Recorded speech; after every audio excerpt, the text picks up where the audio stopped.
ሰላም እንኳን ደህና መጣችሁ። ያልተቋረጠው ዜማ ሙሉ ረጅም ትረካ።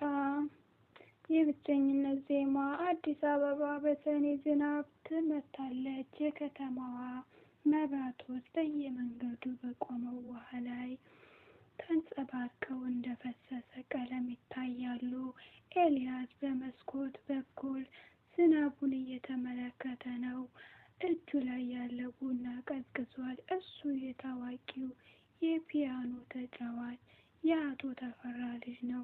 ነገር ግን ላለፉት 2 ዓመታት ኤልያስ ከፒያኖ ጋር ተጣልቷል።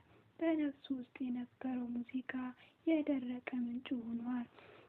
በዚያ ምሽት ግን አንድ እንግዳ ስሜት ወደ ላኩና ካፌ ገፋፋው። ካፌው ውስጥ ጥቂት ሰዎች ብቻ አሉ። ጥግ ላይ የተቀመጠው አሮጌ ፒያኖ በአቧራ ተሸፍኗል። ኤልያስ ወደ ፒያኖ ተጠግቶ ተቀመጠ። ጣቶቹ በቁልፎቹ ላይ ሲያርፍ የራሱ ያልሆነ የሚመስል ከባድና ጥልቅ ድምፅ ወጣ። ታሪኩ ገና መጀመሩ ነው። የኤልያስ ሕይወት በዚህ ዝናባማ ምሽት ይቀየራል ብላችሁ ታስባላችሁ? እስኪ በኮሜንት ንገሩኝ። ለታሪኩ አዲስ የሆናችሁ ደግሞ ሰብስክራይብ ማድረጋችሁን እንዳትረሱ። ላይክ፣ ኮሜንት እያደረጋችሁ አበረታቱኝ።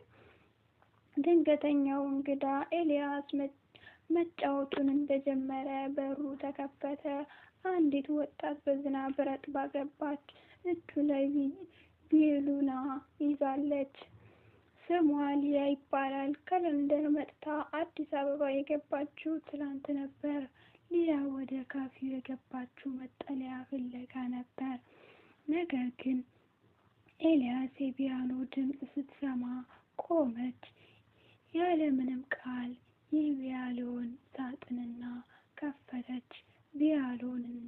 ቪዮሊኗን አገጯ ስር አስገብታ ኤልያስን ዜማ ተከተለችው። በካፌው ውስጥ የነበረው ሰዎች ሁሉ ንግግራቸውን አቆሙ። ፒያኖ እና ቪዮሊኗ ሲዋሃዱ በአየር ላይ የሚንሳፈፍ የመላእክት ድምፅ መስለው። ሙዚቃው ሲያበቃ ሁለቱም ለረጅም ሰዓት ዓይን ለዓይን ተያዩ። ቃላት አያስፈልጉም ነበር። ሙዚቃው ሁሉንም ተናግሯል። የጥላዎች ሚስጥር። ከዚያች ምሽት በኋላ ኤልያስና ሊያ መገናኘት አዘወተሩ። ሊያ ወደ ኢትዮጵያ የመጣችው የሞተችው እናቷን የመጨረሻ ቃል ለመፈጸም እንደሆነ ነገረችው። እናቷ አባትሽን ፈልጊው፣ እሱ ታላቅ ሙዚቀኛ ነበር ብለዋት ነበር። ኤልያስ ደግሞ የአባቱን አሮጌ ፎቶዎች ሲያሳያት ሊያ ደነገጠች። በፎቶው ላይ የምትታየው ወጣት የሊያ እናት ነበረች። እንዴት ሊሆን ይችላል አለች ሊያ በሹክሹክታ። ኤልያስም ደነገጠ። አባቴና እናትሽ ይዋደዱ ነበር ማለት ነው የሚል ጥርጣሬ በውስጣቸው ተፈጠረ። ይህን ጥርጣሬ በመካከላቸው የጀመረውን ንጹሕ ፍቅር በጥቁር ደመና ሸፈነው።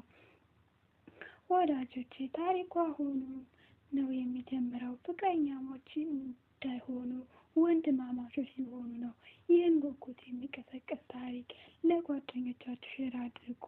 እንዲሁም ቪዲዮውን ላይክ ማድረጋችሁ እንዳትረሱ። የእናንተ ላይክ፣ ሰብስክራይብ፣ ኮሜንት ለእኛ በርታት ነው። ክህደትና ውድቀት። ኤልያስ እና ሊያ በጥርጣሬ ውስጥ እያሉ ሌላ መከራ መጣ። ኤልያስ የቅርብ ጓደኛና ስራ አስኪያጅ ዳንኤል ኤልያስ ለዓመታት ሲያቀናብረው የነበረውን አዲስ አልበም ሰርቆ ለትልቅ ድርጅት ሸጠው። ኤልያስ በድንገት ሁሉንም ነገር አጣ። ስሙ ጠፋ፣ ገንዘቡ ተወሰደ፣ ፍቅሩን በጥርጣሬ ታወከ። ኤልያስ ተስፋ ቆርጦ መጠጣት ጀመረ።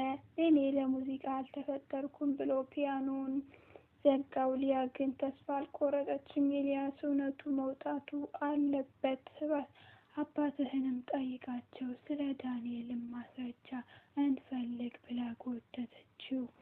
የእውነት ብርሃን። ኤልያስ ወደ አባቱ አቶ ተፈራ ቤት ሄደ። አባቱ በጠና ታመው አልጋ ላይ ነበሩ።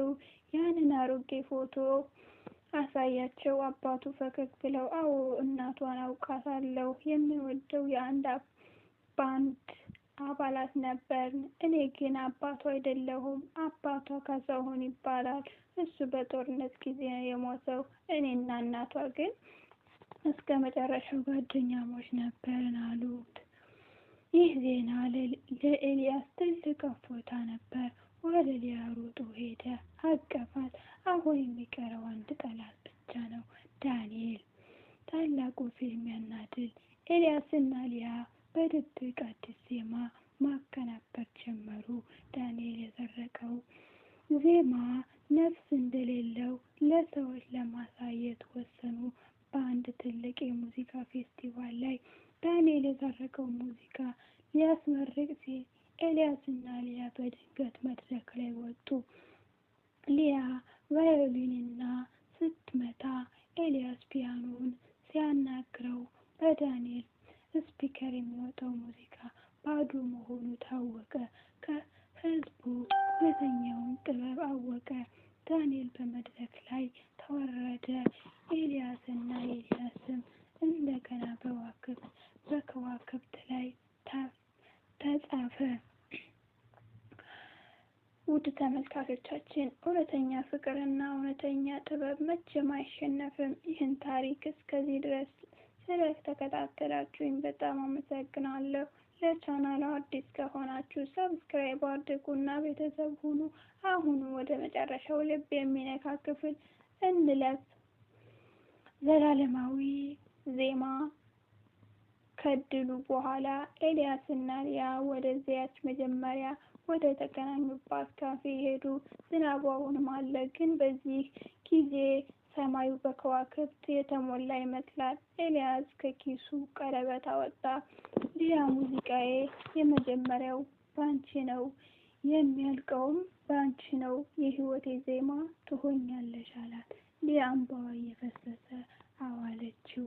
ከዓመታት በኋላ ኤልያስና ሊያ የራሳቸው ትልቅ የሙዚቃ ትምህርት ቤት ከፈቱ። በዚያ ትምህርት ቤት በር ላይ እንዲህ የሚል ጽሑፍ አለ፣ ጥበብ ይዋሻል፣ ፍቅር ግን እውነት ነው። ውድ ተመልካቾቻችን የዛሬ 2 ሰዓት የሚሆን ረጅም ትረካችን በዚህ ተጠናቋል። ይህን ታሪክ ከወደዳችሁት ላይክ ማድረጋችሁን አትርሱ። በሚቀጥለው ጊዜ አሪፍ የሆኑ ተመሳሳይ ታሪኮች እንዲደርሳችሁ ትፈልጋላችሁ? ወንጀልና ምርመራ፣ የታሪክ ልብ ወለድ። አስተያየታችሁን ኮሜንት ላይ አስፍሩልኝ። ስላዳመጣችሁኝ አመሰግናለሁ። ላይክ ሼር